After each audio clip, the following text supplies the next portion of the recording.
These are the beaches of the subtropical island of Cyprus. It's September, but the temperature down there is more than 90 degrees Fahrenheit.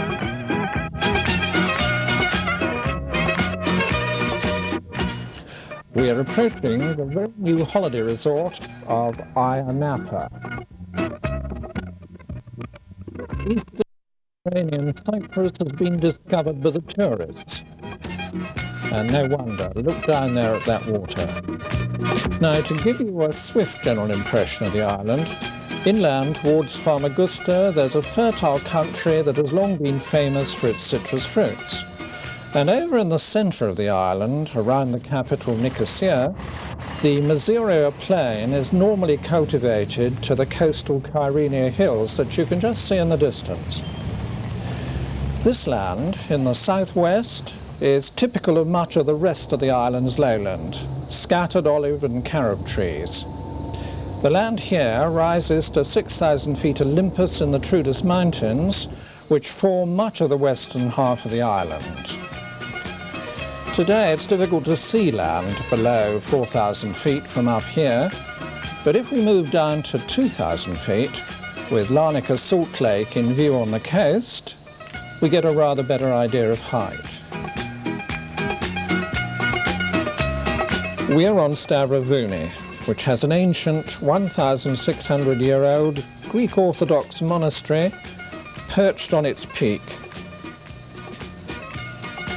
It reminds us that over 80% of the island's permanent population are Greek-speaking. The British colony of Cyprus became independent in 1960, and we retained our bases as British territory. This is our eastern sovereign base area of Decalia. We've only got time to see a small section of it. And this is a view of our western SBA, perched up on the cliffs at Episcopi. Akrotiri RAF station on the peninsula near to Limassol is also part of the western SBA.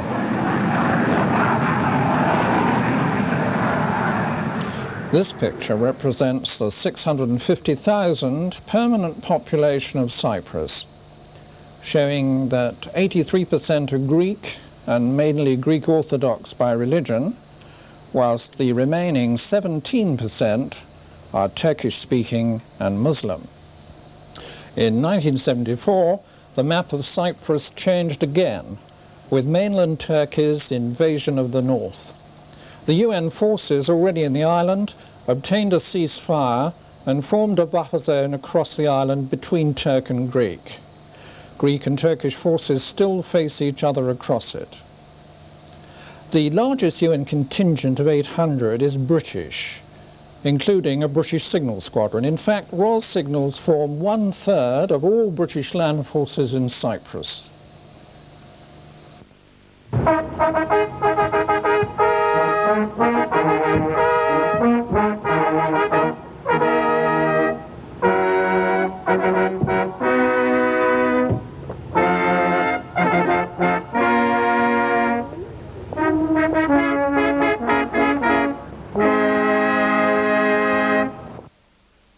On a very hot Cyprus day in late summer, Her Royal Highness the Princess Royal, Colonel-in-Chief, Royal Corps of Signals, arrives at her first engagement at the 9th Signal Regiment, Ias Nikolaos.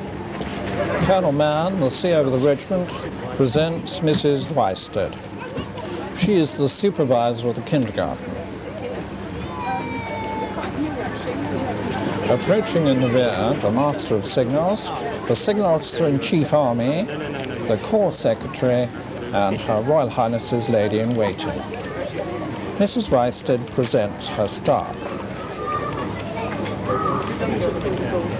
This whole day is to be a day very much remembered by the Corps family at all levels, with wives and children in the forefront of it all, both here and at Episcopi.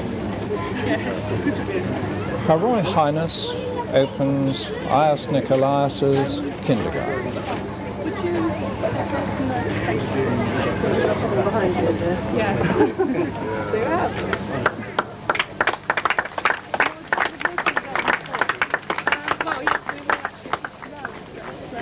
Her Royal Highness does seem very interested in this particular project.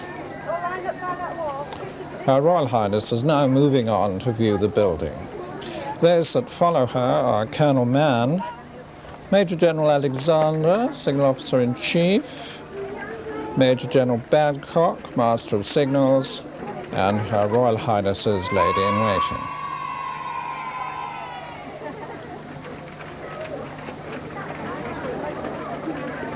Natalie Dixon, age 3, presents Her Royal Highness with a posy of local flowers.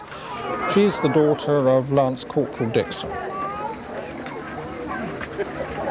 Now for a walkabout amongst the children, who seem far from shy. This regiment particularly needs all its amenities for soldiers and families within the camp, as though it is part of Decalia SBA, it's isolated in a position near to Famagusta. It's rather like a flower on a stalk, with Decalia as the ground. The stalk is a road with 10 yards either side British territory. To the west of it are the Turks, to the east the UN and the Greeks. Here we are at Ias Nikolaos swimming pool. Colonel Mann presents the headmaster of the primary school, Mr. Sullivan. All around the pool are groups waiting to be introduced. Soldiers, wives and children. We can only give you a very few examples. In the background is the primary school swimming gala run by the regiment's very active PTIs.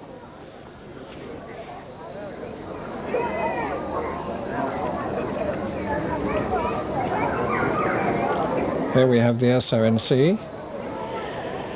Corporal Bailey requires a special mention, as he was driving a Land Rover and a horse box with a 15-year-old girl passenger when they were fired on by Arab terrorists who threw a grenade at them. Here's the master and the lady-in-waiting and the regimental secretary.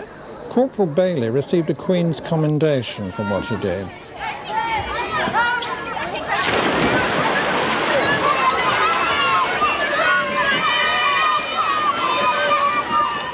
As you see, all ranks are having a very relaxed time.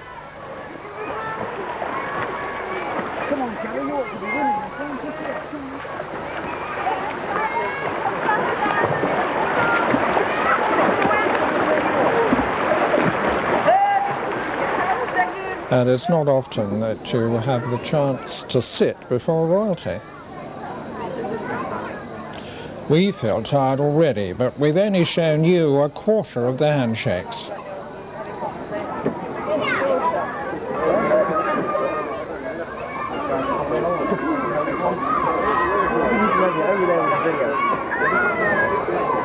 Now, we must leave the 9th Signal Regiment and move to the Western SBA to await the arrival of Her Royal Highness.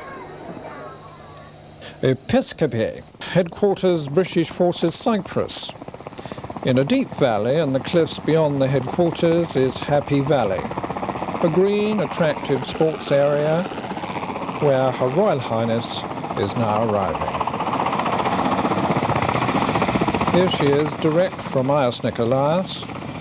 It's 15:15 hours, very hot, still 90 degrees plus.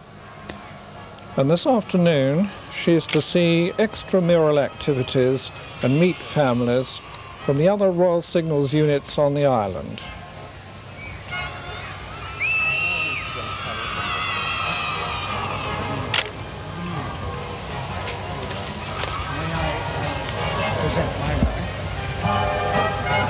She is about to be received by the Commander Communications, Land Forces, Cyprus, Colonel Kimber. He in turn presents his Staff Officer Communications, Major Galpin, and Mrs. Galpin. And the Coordinating Warrant Officer, Squadron Sergeant Major Willoughby. They walk down towards the marquee, which is the start of the extramural activities display. Her Royal Highness is being presented with a posy by Sutina Bright, age 3, daughter of Sergeant Bright of 254 Signal Squadron. Then, with Major Corey of 262 Signal Squadron Decalia, Her Royal Highness meets hockey, rock climbing and running reps. Hockey's already going on in Happy Valley, even in these temperatures. She meets the combined cadet force of King Richard's School Decalia, badged to Royal Signals.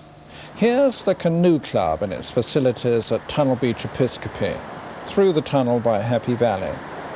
It gives you an idea of the facilities available for water sports in Cyprus, as Her Royal Highness visits the sub-aqua canoeing and water skiing stand. There is a Royal Signals boat based at the marina at Larnaca, as well as many other opportunities for sailing at Decalia and Episcopi. Here, the Royal Signals boat performs for us off Larnaca. Her Royal Highness meets a local sailing enthusiast, and it seems that the Signal Officer-in-Chief himself is quite interested. Her Royal Highness meets Mr. Clark. He's the Royal Yachting Association principal for the SBAs. He introduces his wife to Her Royal Highness. She also helps with association activities. This display of colour is provided by the Canadians of 254 Amphicip Signal Squadron. Colonel Kimber presents Major Rutherford of the squadron and his wife. Somewhere not far away, a friend is waiting. Her Royal Highness meets the wives. Now for something close to Her Royal Highness's heart. Riding for the Disabled activities sponsored by the Army in Cyprus.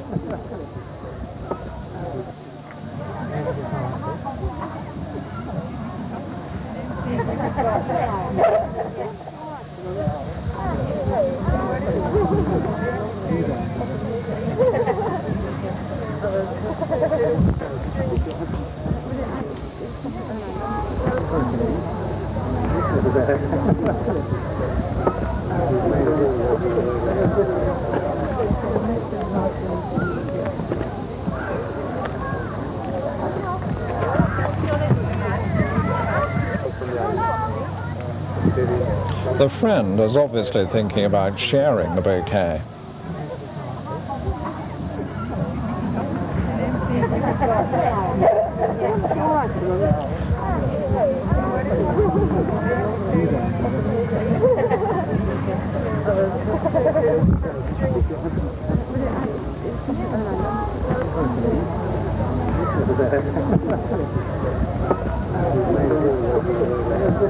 Close by, as part of Episcopi Garrison amenities, is the Saddle and Polo Club. And what a lovely valley to do it in. Colonel Kimber presents Major and Mrs. McConnell of 259 Signal Squadron Episcopi. They show displays by the Wives Club.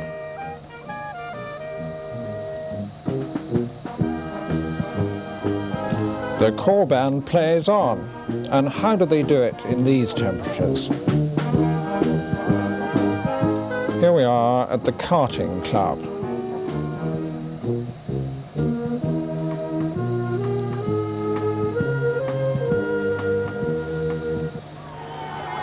Now for a walkabout among the young, uniformed organisations who enthusiastically chat to her.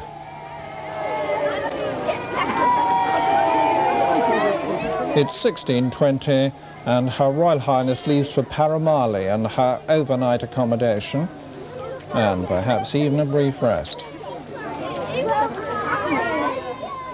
It's now about 1750 hours and we're in the forecourt of St John's School Episcopi for a concert by the corps band and the arrival of the Princess Royal.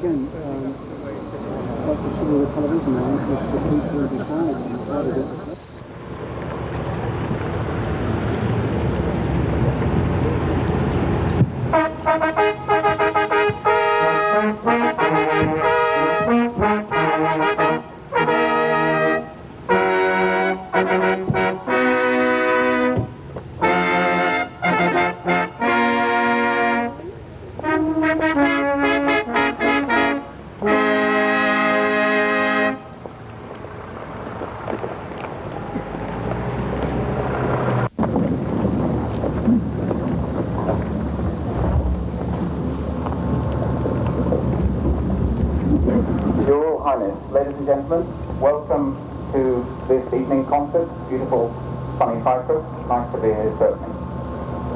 We'd like to open the concert with a military march by Charles Gounod. In fact, it's called Marche Militaire, but sometimes better known as Marche Le Rond.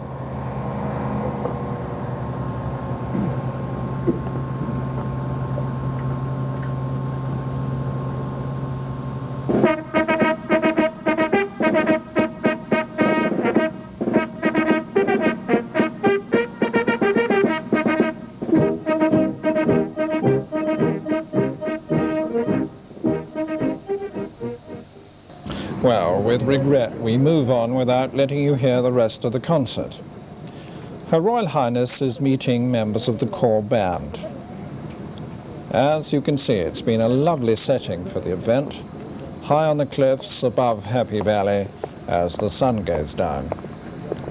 Her Royal Highness is now leaving for Episcopi Garrison Sergeant's Mess, then on to Headquarters British Forces Cyprus Officers' Mess, to dine with Royal Signals officers and their ladies.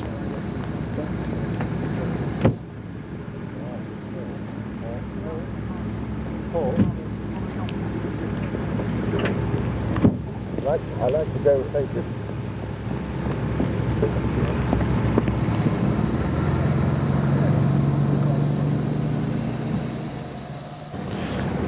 It is 1000 hours on day 2 of the visit. Her Royal Highness, the Princess Royal, arrives at the Quartermaster's Building 259 Signal Squadron Episcopi. She is escorted by Commander Communications to the briefing room. There she'll get a short briefing on communications in Cyprus. Today she's meeting soldiers and hearing of their work in the squadron. But first, the presentations of some civilian staff.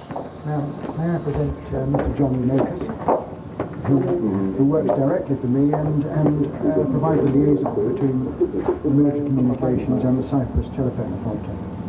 We've been doing that for 25 years now. 25 years. That's for starters. What were you doing before that? Well, I thought we were very solid corps. I bring the So the total is economy 41 years now. amazing, 41 years. Yeah, I invite you to present that 40-year certificate.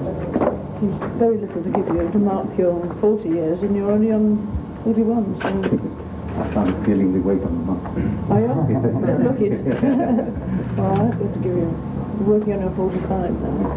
Yes. You stay a bit longer. Another 5 years. Another 5 years. Oh, you will get 45. You get a bar, you stick on an extra stamp for that. Yes, I hope you enjoy it. I do enjoy very much. It changes, doesn't it? Very pleased with the job. Good. Well, nice to hear. Glad to have you that. Now we move to the military display, where each of the squadrons, for Episcopi, Nicosia and Decalia, display their part in Cyprus communications. Her Royal Highness meets Major McConnell once again to hear of the work of 259. 259 Signal Squadron, based here in Episcopi, out in sunny Cyprus, provides the fixed communications for the western half of the island. There are two main aspects of that. The first is the communications, which involves the trunk system and the microwave, which links up the various stations and outstations. The second is the exchanges, which feeds off those trunks and gives the user his telephone on his desk or in his office. And the second element, which we are closely involved in, is provision of both combat net radio and commercial radio in support of Headquarters Land Forces Cyprus. We, of course, recorded that later. As Her Royal Highness looks at each stand, we're able to show you the men at work in their own squadron. Mountain Troop works at about 6,000 feet on or near to Olympus in extreme cold in winter. It has radio relay communications with all Royal Signal squadrons on the island, and is, of course, a very important link in that chain. This is part of the digital telephone exchange. By combat net radio, they're in touch with all the main bases on the island. 2 and Charlie, okay, over.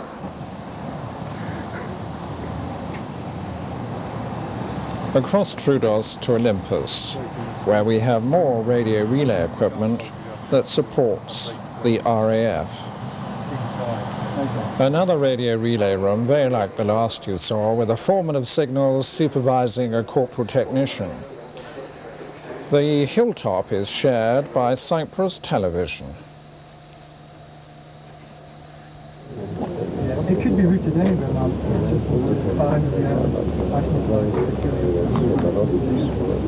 Antarctica is met by infantry. Now presented Sergeant Key. Key technician at the airfield. Oh, we've now arrived at airfield trip now, where we provide fixed line communications for the Royal Air Force.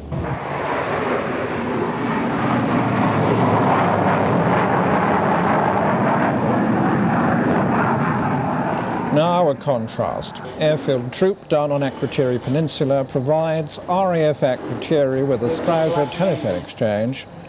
The troop maintains all normal telephone services within the RAF station and its quarters. And this ball houses the troposcatter link between Akrotiri and Decalia. The airfield also has radio relay and combat net radio links with the rest of the bases.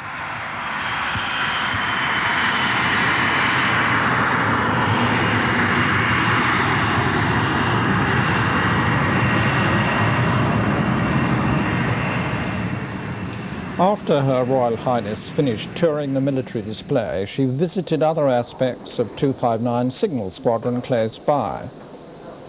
This is Cyprus Radio Relay Systems Control, which is in contact with Troodos, Olympus, Nicosia, Ias Nikolaos, Akrotiri, Decalia and Cape Greco, as you can see on the map.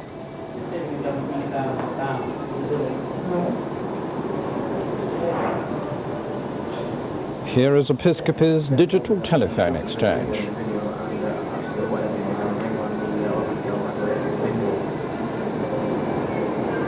Her Royal Highness moves on to take an interest in the infantry rear link, where Royal Signals personnel look very like infantry.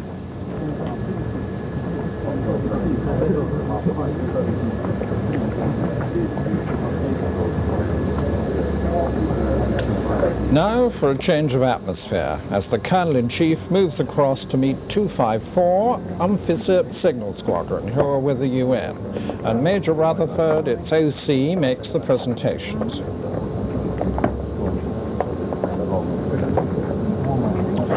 Now let us go to Nicosia to look at them at their work. The Signal Squadron supports all the UN forces in Cyprus, and this is a typical few minutes at the sharp end. These white vehicles belong to 9th 12th Lancers. They're in the buffer zone.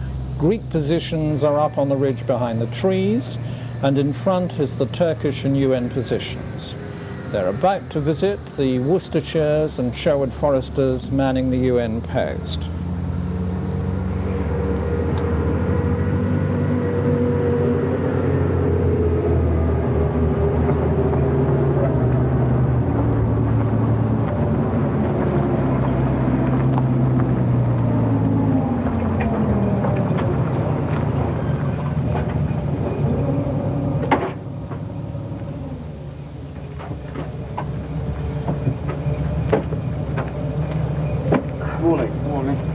How do you do? Right. How's it going? All right. Yeah, hello, nice to meet you again. How's life? All right. Fine. What are you meant to do? Come and see?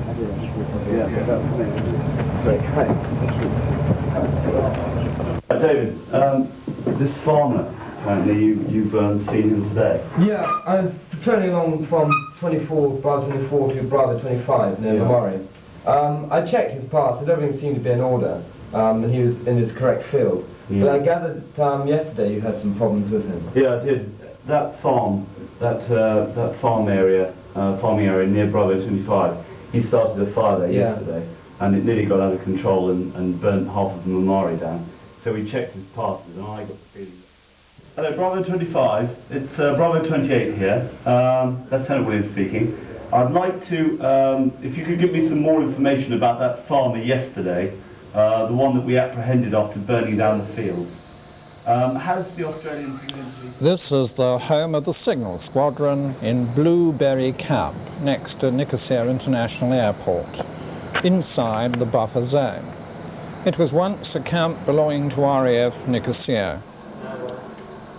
It's still using C-70s, which is quite unusual these days. In the telephone exchange is Mrs. Christosourou, who we saw meeting Her Royal Highness earlier. The exchange is connected to Turkish and Greek telephone systems. As we've already hinted, the squadron is partially staffed by Canadians. This shot rarely speaks for itself. Inside, the Comsen is in contact with all sectors of the UN forces right across the island, and on the northern side as well. And they do have trend.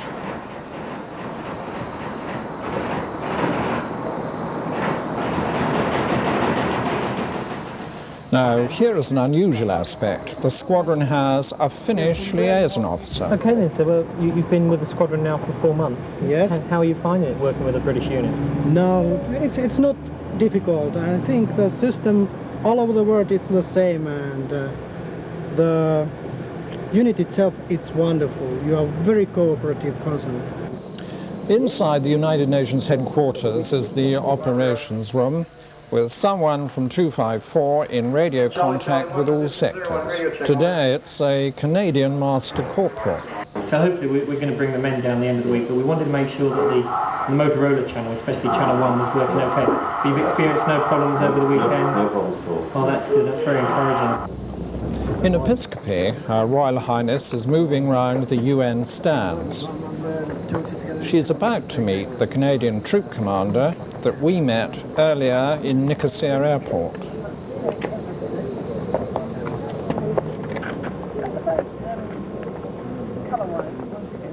You've actually got a mixed troop you're commanding here, haven't you? Yes, I do. There are 14 Canadians within the Signal Squadron here. 2 are linemen, and the rest are employed in my troop, the other 12. And of course it's not just the British you've got to get used to, you've got to get used to all these other nationalities. Yes. 254 Signal Squadron, being the 4th Signal Squadron, we find ourselves a lot of times deploying out to different areas, working with the Danish, the Austrian, Swedish, and of course the Canadians as well. And the particular problem being here is that the Canadians at this time are French speaking. Is that a problem to you? Well, it's not too bad of a problem. During my schooling I did take French language and a few immersion courses. So I have a fairly good understanding of the language, although from time to time it does get a bit difficult. How do the other nationalities get on with the communication systems that you're working? Are they similar to their own? Most of them are similar. In fact, most of the other units are using British equipment, with the exception of the Canadians and the Swedish, which are using Canadian equipment, which is compatible. This is the forward mobile headquarters, which is deployed to give the commander and his staff the ability to command and control the United Nations forces in a time of crisis from an area outside of the actual headquarters. If you notice, it has a white camnet on the top. The reason for this is we're trying not to camouflage ourselves, but actually we're trying to make ourselves visible. Her Royal Highness meets Major Corey once again. We met him earlier. I currently command 262 Signal Squadron based at Decalia in Cyprus. We're a small squadron, currently 77 all ranks, plus 17 locally employed civilians, but we have a lot of work to do. On the maintenance side, we look after radio relay, terminal equipment, including a very old telephone exchange, military and commercial radio equipment, and the NATO forward scatter station at Cape Greco. We also have a small radio section who are kept busy providing rebros and internal security.